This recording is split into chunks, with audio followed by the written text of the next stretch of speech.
How to install Coppermine from Softaculous.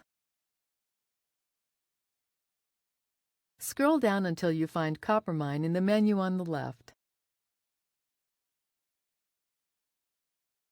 Click Coppermine. This overview page shows you information about the software before installing. Click Install. The default settings here should work for most purposes. If you have multiple domains on one account, you can select where to install.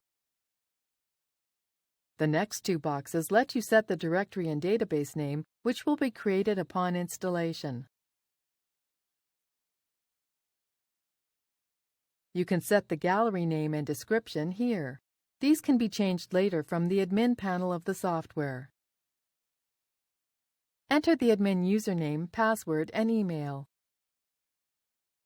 Click Install.